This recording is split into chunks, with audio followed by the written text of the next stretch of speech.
studio, Billancourt. Come on, Mr. Bond. A 70-year-old can take 3 Gs. By this time, it wasn't just the actors who were getting dizzy. From Lewis Gilbert's point of view, it was a nightmare to have to keep all that in his mind all the time. Initially, the workload causes friction between Ken Adam and his French crew. Max Douay was head of the French Union. And he said, Ken, if you think that we are going to work weekends like you normally do, and the amount of overtime, in France you've got another thought coming. The French do work in a different way. And I said, well, Max, I can't force you to work overtime, but I've never known a Bond not to involve overtime. So he said, well, I'm afraid, I feel very sorry about it, but I will not be able to talk my members into this. Ultimately, it is the artistry of Ken Adams' designs which convinced the French crew to work to complete the sets on time. Not only did they work Saturday and Sundays, but they brought in their whole families on Sundays as well, because they were excited with what they were doing. To achieve the effect of G-forces, the filmmakers resort to a simple technique. Roger Moore would hold the airline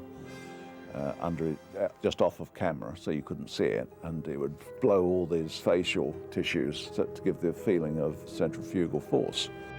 The Drax residence. The crew films parts of Drax estates at the Chateau de Vieux de Vicomte. The only problem is that the chateau is meant to be located in Southern California. Again, a unit travels to the United States. We used the Mojave Desert as a location, and I shot a number of plates there. And then there's the journey that Bond takes from Los Angeles Airport, so we had to shoot doubles taking off. On September the 25th, the crew begins filming in the famed monastery of St. Nicolo on the Venice Lido. I used the interior of that monastery as M's office again, and Moneypenny's office. The monastery takes its name from someone even more famous than James Bond, Saint Nicholas, also known as Santa Claus. In Venice, the unit must shoot a mammoth action scene in a city made up of 118 islands and 400 bridges. Originally, writer Christopher Wood wanted Bond to take Venice by motorcycle. I thought Bond getting on a motorbike and screaming around those, because he could have used the water as well, humpback bridges, motorbikes spinning off and landing on gondolas and then off onto the other side. The gondola, which was a splendid idea and sort of rang a change on the normal boat chase thing. What we did in the first instance was get a gondola, and we had to get a clapped out one and virtually rebuild it, because nobody would sell us their prize gondola. Gondolas are not designed to travel at high speed, a problem which the crew discovers when they mount one with a 120 horsepower engine. They get this thing out and they wind it up. It went up to about maybe 15, possibly more. We didn't have an actual speedo on the damn thing, and then suddenly ploughed itself straight under and down to the bottom. So that was the first experiment that didn't work. Ultimately, the crew customized 4 gondolas for the sequence, sending them through the canals of Venice at 60 miles per hour. To cap the sequence, the gondola becomes a hovercraft. It seems like such a simple idea in the script. There was the illusion that the thing rose up out of the water. And so I'm sitting there in a nice grey silk suit on the thing and push the button, and the thing starts to rise up out of the water, and then whoop, and it throws me into the lagoon. There are 40,000 tourists watching. They think that's rather fun.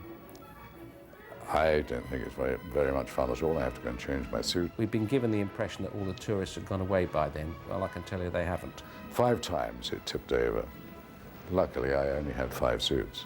One more take and we wouldn't have been able to do it. We shot at the time when there were thousands of tourists, and to try and clear St. Mark's Square with the police was impossible. Perhaps the most complicated thing of Venice was the amount of people that we had to contend with that wanted to watch us shooting. The police said, "Don't worry, we'll keep the crowd back."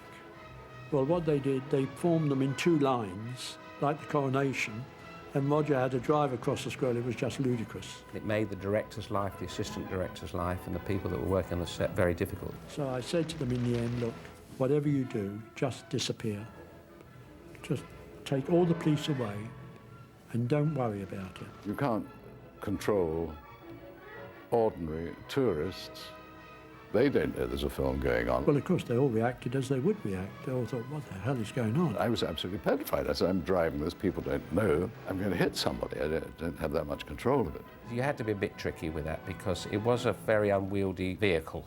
Venice proves to be the 11th and last time Bernard Lee appears as M, a role he created in Dr. No.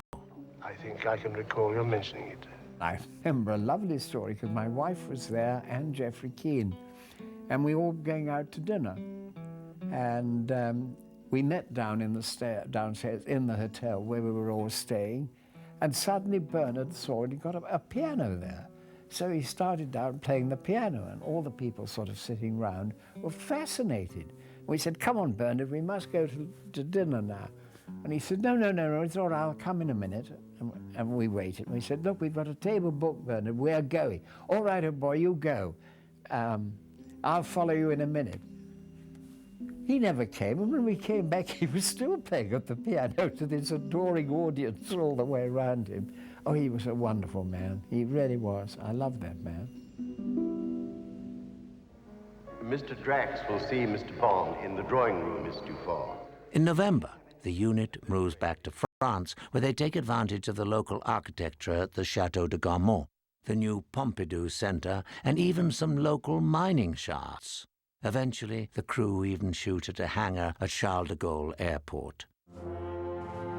But it is the amazing production design by Ken Adam which brings the film to life. Astonishing, you know, each time we went to a new set, I had a real shock.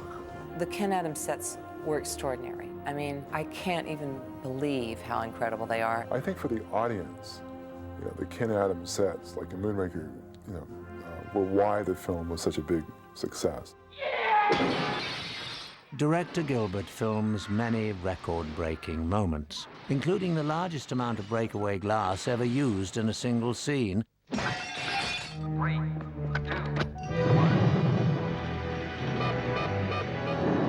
And the largest simulated weightless scene ever filmed, which is shot on the largest indoor set ever built in France. The weightless scene was a big operation. The space stuff was done for real in the sense that we had to construct those sets to make them work. We did have to suspend people. It was very, very difficult to keep them out of people on wires. That's done with you wear a harness underneath and you've got cables going and you can do different movements, you can do somersaults. We had principals weightless, which is always difficult. You know, I loved it. It was like being a trapeze artist or a bird or something. It took hours and hours of rigging, days and days of rigging to get it right. Some weightless scenes harbor other challenges. My God, what's Bond doing? I think he's attempting re-entry, sir. We got smashed into each other a few times and pulled apart a few times. It was really funny. Somebody watching it would probably be hysterical, but it felt really uncomfortable. Take a giant step for mankind. The camera was on the floor and shooting upwards, and I was suspended on a little wire, very thin, and up I went, 15 meters. That was impressive. Looking down was a strange feeling. Ooh, tremendous experience. After Christmas in Paris, the cast and crew leave for Rio de Janeiro. Roger Moore, recovering from kidney stones, follows a few days later. We then arrived in Rio. The plane landed, I could see the unit shooting the arrival of Concorde. And then, of course, the plane went over to a special area. I had to get off, go in, get made up, get dressed, get back on the plane, and then walk down the steps for Bond arriving in Rio, not me from renal colics. Within 2 days, the crew begins filming the most challenging stunt sequences in the movie. We had a fight on top of the cable car that went up to Sugarloaf Mountain. It was a very difficult sequence to do because we had these guys fighting on the top. What we did is have a normal size stunt fellow, and we had Dickie Graydon, who was very small. I actually doubled for Richard Keel. It was considered that I would be able to double Roger Moore because I was that much smaller than Roger. The first time you go up, yes, there's an experience that you have where it's very exciting.